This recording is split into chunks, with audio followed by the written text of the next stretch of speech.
We're going to go ahead on the agenda. We're going to continue with notes 11.5, volume of pyramids. We're also going to look at composite solids and we'll talk about what those are and do a little practice with them. By the end of class today, you should be able to calculate the volume of pyramids. So continuing on, similar solids, if two pyramids are similar, the volume ratio is equal to the similarity ratio cubed. And we had seen this with the last set of notes. The ratio of the sides, if you cube them, you get then the volume similarity ratio. So for example, Pyramid A has a height of 8 meters and a volume of 96 meters cubed. Pyramid B has a height of 6 meters. So tell me, what is the volume then of Pyramid B? You should have gotten that first, looking at the heights. The scale factor would be, if I take 8 over 6 and I simplify it, it becomes 4 over 3, or 3/4. So then my volume scale factor, what I'm going to do then with these two, is I'm going to go ahead and I'm going to cube them.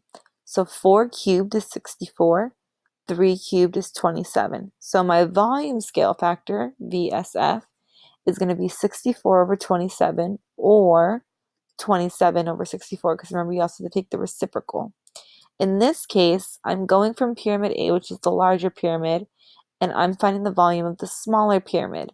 So from these two scale factors, I would use 27 over 64 because that's going to cause a reduction. So 96 times 27 over 64 gives me 40.5 meters cubed, or 40.5 meters cubed. So that means Pyramid B has a volume of 40.5 meters cubed. Go ahead and find the volume of this composite solid. So all a composite solid is meaning that you're taking more than one solid to create your image. So you need to find the volume then of that new shape. So looking at this solid, what two shapes do you see in this photo?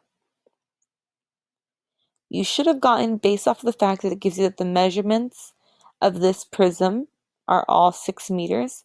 That means we're dealing with a cube. And then here on top, we have a square pyramid. So that means I'm finding the volume of this cube, and then I'm also finding the volume of this pyramid. I'm going to go ahead and add them together, and that's going to give me the volume of my whole composite solid.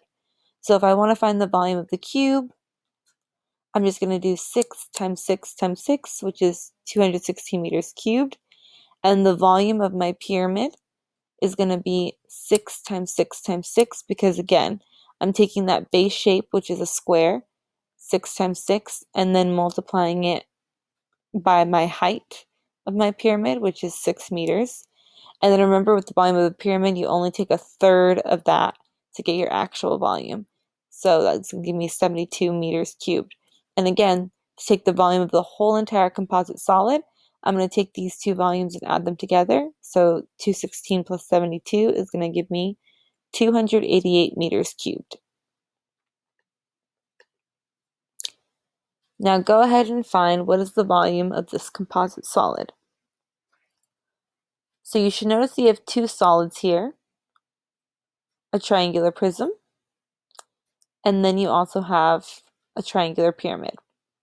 So given that, I'm going to go ahead and I'm going to find, again, the volume first of this triangular prism, which, if I look at this triangular prism, first I need to find the area of my triangle and then multiply it by the height of my prism.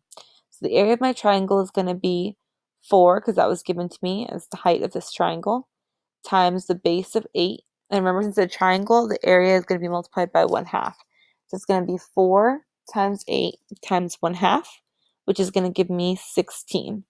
And then I'm going to multiply that by the height of my prism, which is 5. Okay, so I have 8 times 4 times 1/2 times 5, that's going to give me 80 feet cubed. Then I need to find the volume of my pyramid. So in order to find the volume of my pyramid, I'm going to go ahead and I'm going to multiply my base shape, okay, times my height, and then again, I'm only going to take a third of